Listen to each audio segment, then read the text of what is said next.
Bendito el Eterno, el uno y lo único, que no hay nada excepto Él. Bendito sea su santo nombre y shalom a todos. Espero que el mérito de dedicar este tiempo al estudio de esta porción de nuestra compañera de viaje en esta semana, la porción Vayera, redunde en la bendición de todos, en la salvación, la protección de nuestro pueblo Israel, la protección de nuestros soldados que están librando batallas, que están llevando la parte más dura de esta guerra, también en la liberación de los cautivos, de los que todavía están cautivos, y en el alivio de todos los que están sufriendo debido a la guerra. También quería decir que en esta noche estaremos comenzando un nuevo mes y les deseo a todos que sea un mes de bendición, de paz, de salud, de prosperidad. Que la presencia del Eterno esté con todos ustedes, ayudándolos, proveyéndolos, protegiéndolos.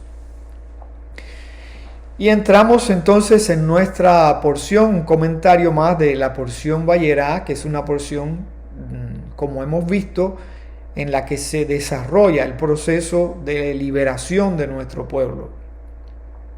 Es una porción donde hay temas profundos, algunos de los cuales no vamos a abordar ahora mismo, porque se requiere tiempo para eso, y se requiere también madurez y preparación espiritual. Temas como, por ejemplo, el libre albedrío, son temas que en algún momento, cuando así lo disponga el cielo, podremos comentar, Bezrat Hashem, con la ayuda del Eterno, pero que ahora mismo no siento que pueda hacerlo. Son temas también controversiales. Con respecto a esto hay muchas opiniones, y la forma en que a veces la Torá presenta el tema pues es bastante difícil de entender. Por ejemplo, aquí la Torá habla de que Dios endurecería el corazón del faraón, y después lo repite en varias ocasiones, que Dios endureció el corazón del faraón. ¿Cómo afecta eso el libre albedrío? Es solamente una situación particular que no se repetiría, o que si se repite en casos similares y son solo excepciones.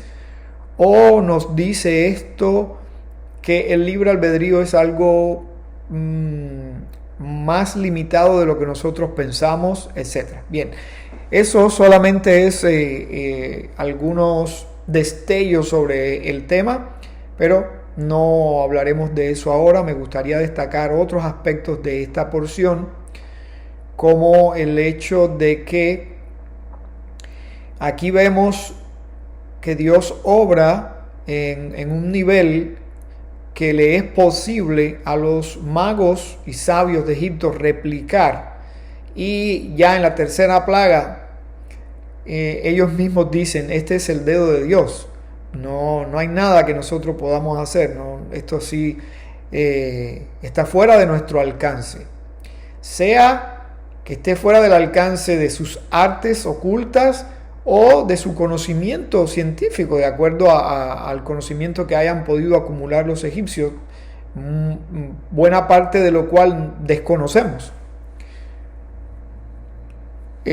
Por cierto, que he oído comentarios de que esas figuras mitológicas de Egipto que vemos en los jeroglíficos, esas deidades que están compuestas por figuras humanas con cabezas de animales, o figuras que tienen partes de diferentes animales, como una deidad que tiene parte de león, de cocodrilo y de hipopótamo, etc.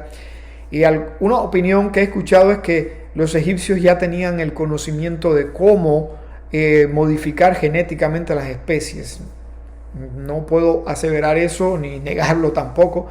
De cualquier manera, en este punto, los magos dicen: no, esto es el dedo de Dios, no hay nada que nosotros podamos hacer. Y aquí hay una enseñanza que nos dice que Dios obra, la mayoría de las veces Dios obra conforme a las leyes que rigen la creación, las leyes que Él mismo dispuso para el funcionamiento de la creación. Y Dios mantiene su presencia a ese nivel.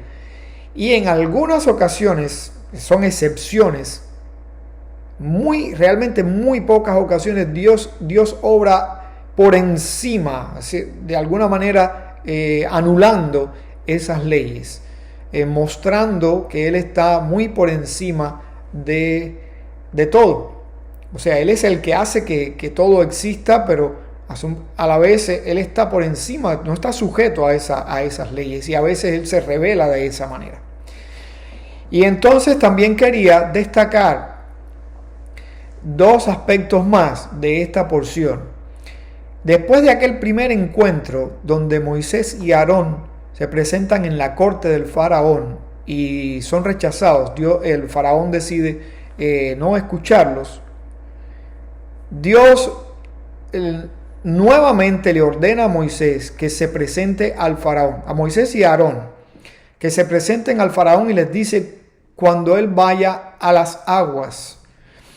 ¿Y por qué Dios escoge este momento cuando el faraón descendía al río, al río Nilo, a las aguas del Nilo? Porque faraón era concebido como una deidad o como la representación de todas las deidades del panteón egipcio. Sea que él mismo se creyera eso, y pudiera ser que debido a la formación que recibían, pudiera ser que él también de alguna manera creyera que eso era cierto, o sea que sencillamente usaban eso como una herramienta política, de una manera de someter a toda la población, presentando a la figura máxima como una deidad o como la representación de las deidades, etc. De una manera u otra, este momento en que él descendía a las aguas era el momento en que él tenía que hacer sus necesidades fisiológicas como cualquier otro ser humano. Pero para salvar la honrilla de deidad, enmascaraban eso. Entonces Faraón muy temprano en la mañana se sumergía en las aguas del Nilo, hacía lo que todo ser humano necesita hacer en un momento dado, y de esa manera pasaba desapercibido. Y es en este momento, cuando está despojado de su gloria, de toda esa parafernalia con que recibía siempre a los ministros o a cualquier personalidad que fuera a verlo, en ese momento en que es sencillamente, simplemente un ser humano más, que Dios le dice a Moisés que lo confrontara. ¿Y qué enseñanza podemos obtener de esta disposición divina? Que lo confronte ahí, en ese momento.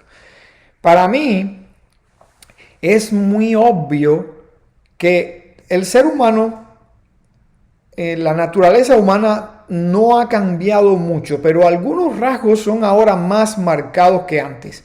Sea por la influencia del avance de la ciencia y la tecnología, o de que la población mundial ha crecido mucho y está más interconectada. De una manera u otra, yo veo que la vanidad del ser humano, que no es otra cosa que una manifestación del ego, el ego tiene diferentes maneras de manifestarse, ha crecido. También tenemos los medios de comunicación que hacen que esa necesidad de reconocimiento haya crecido exponencialmente, porque tenemos la facilidad de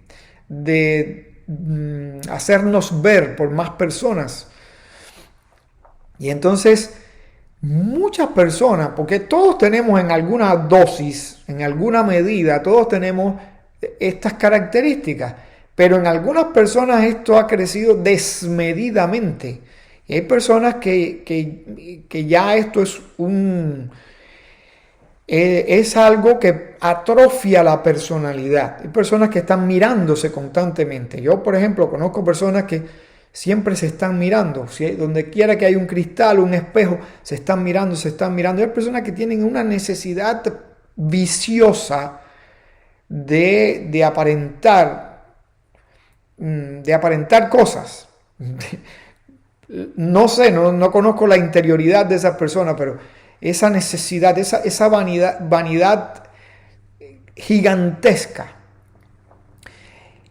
Esencialmente, todos somos iguales, todos tenemos la misma naturaleza. Entonces, cuando uno descubra que este rasgo está creciendo defectuosamente, se está engrosando de una manera anormal, es una anomalía, como igual que las células cancerígenas son células que empiezan a tener un crecimiento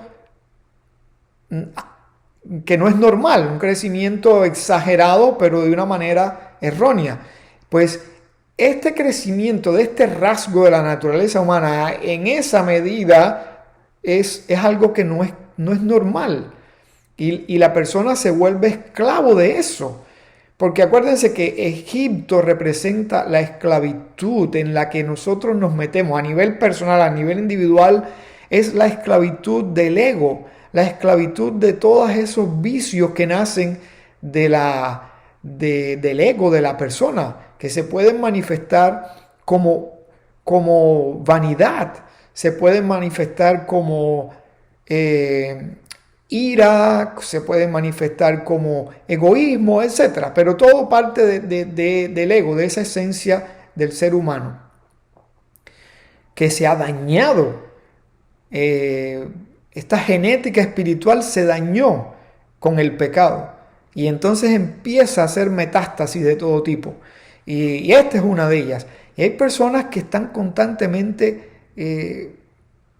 corrigiéndose, haciéndose cirugías y cosas, otras que viven para la moda, para las diferentes, los diferentes adornos, joyas y cosas. Hay personas que viven solamente para su imagen, perdiendo de vista la esencia, perdiendo de vista que hay una parte en la que todos somos igualitos y no hay nadie mejor que nadie. Y entonces, para mí esta es la enseñanza, para mí esto es la razón por la que Dios le dice, confróntalo en este momento.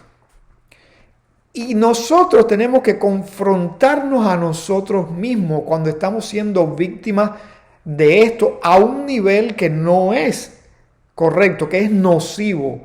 Cuando usted está invirtiendo demasiado tiempo en su presencia, en su imagen, cuando usted está quitando energía, quitando tiempo, quitando recursos y otras cosas más importantes para dedicarlo a su imagen, para dedicarlo a su vanidad, en definitiva, usted tiene que corregirse, usted tiene que confrontarse, porque cuando pasan los años, muchas veces hay quien nunca se da cuenta, pero muchas veces uno se da cuenta que ha perdido el tiempo, que ha dejado de hacer cosas más importantes, que ha dejado de darle atención a la familia, a los padres, o a los hijos, o a los hermanos, que ha dejado de dedicar momentos de calidad con sus seres queridos, con sus amistades, porque está invirtiendo su tiempo y sus recursos en cosas que, en una lucha inútil, porque a la larga todo esto va a pasar.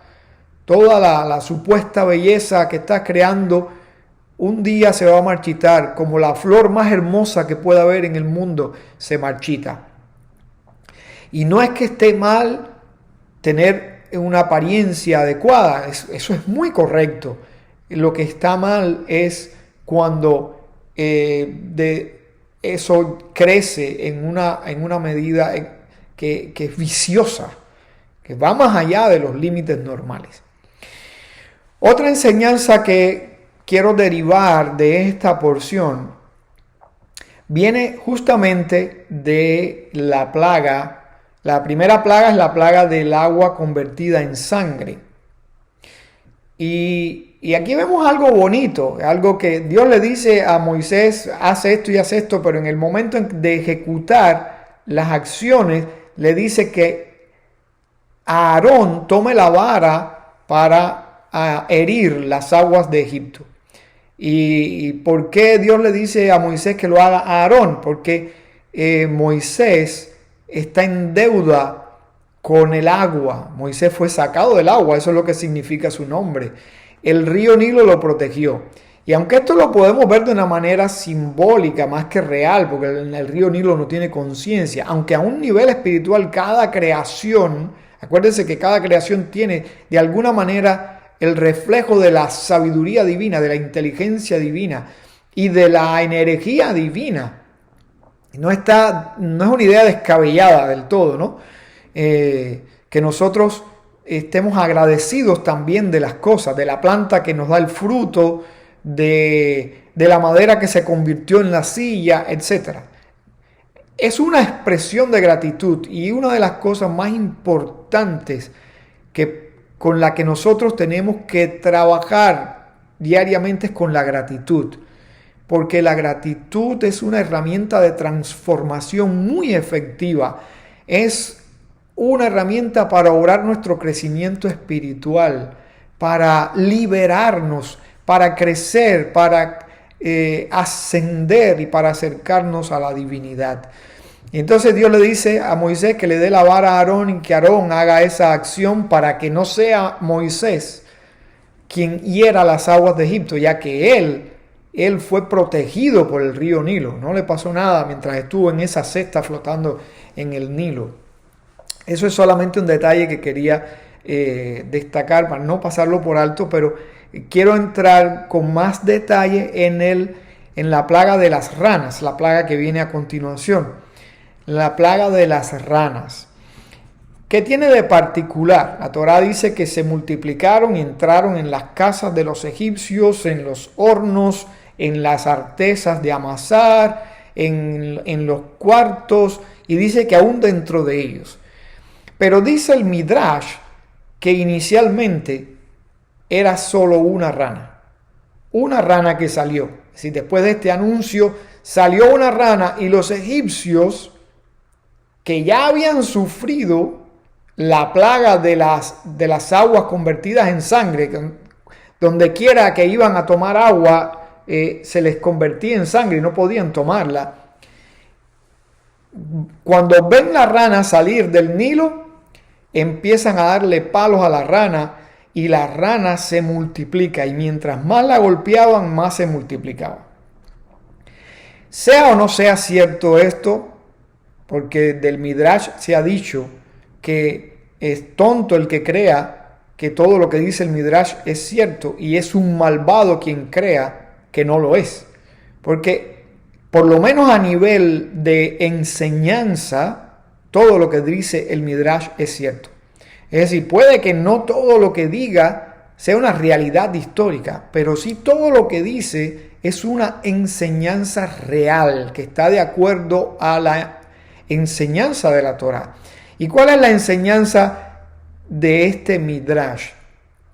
¿Qué es lo que hay de verdadero en esto? Los egipcios apalearon la rana, y la rana se multiplicó. Fíjense que aquí está pasando algo que nosotros podemos traer a nuestra realidad individual y colectiva, a nuestra realidad social. Es ese odio, esa ira y ese odio irracional. Si ellos se dieron cuenta desde los primeros palos que al apalear la rana se multiplicaba, ¿por qué siguieron apaleándola? Si lo que hizo fue aumentar la cantidad de ranas y aumentar el perjuicio que estaban ellos recibiendo de esa plaga. Porque precisamente por eso, porque es una ira irracional, un odio irracional. Hay un proverbio de nuestro pueblo que dice, de acuerdo al tamaño de tu ira es el tamaño de tu ego. Mientras más irascible es la persona, pues hay un ego más grande detrás. Y no es que en algún momento la persona, cualquier persona puede tener un momento de ira, de molestia. Eso es normal, hasta cierto punto es normal. Un sádico puede trabajar en eso y lograr erradicarlo, pero es una característica que puede brotar en cualquier persona. Pero cuando esta ira no conoce límites, cuando esta ira se enciende muy fácilmente, el ego que hay detrás es inmenso. Mientras más grande es tu ira, más grande es tu ego, dice este proverbio. Y esto es real. Repetimos, el ego es lo que hay detrás de todas estas características, de todas estas emociones negativas. El ego se manifiesta de todas esas maneras.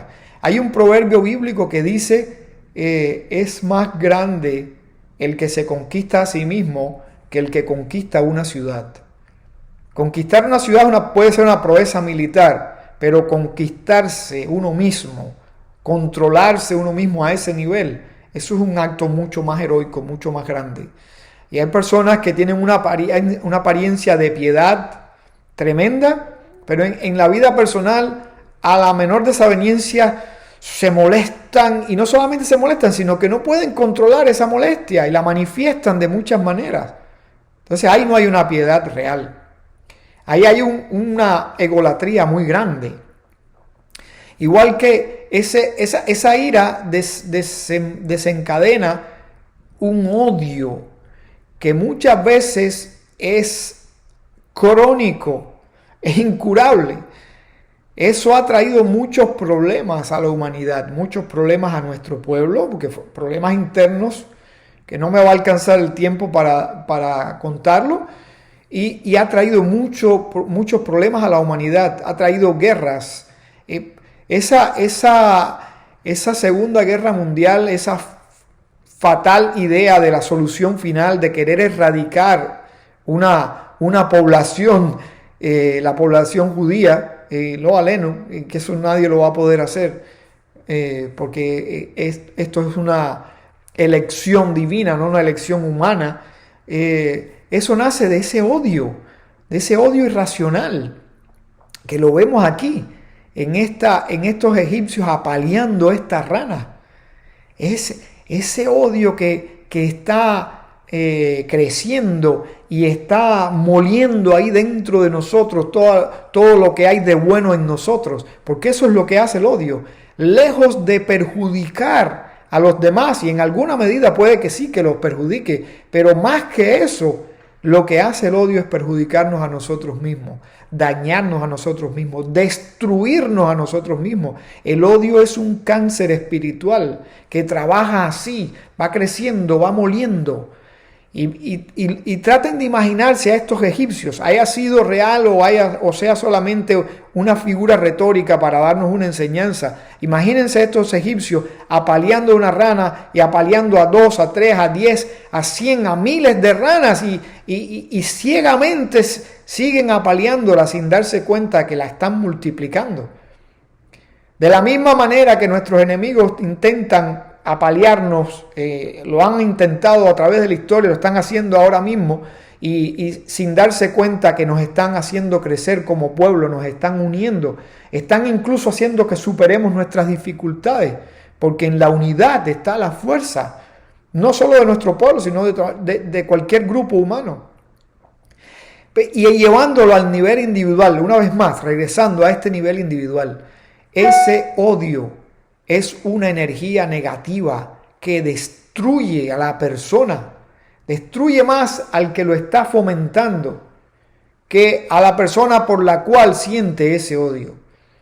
Y estas son las manifestaciones del ego que crean la cárcel de la persona, el Egipto individual de la persona. Acuérdense que Egipto representa eso, nuestras limitaciones, los moldes que nos aprisionan. Y esta cárcel, estas emociones negativas son una enfermedad visceral que destruye a la persona.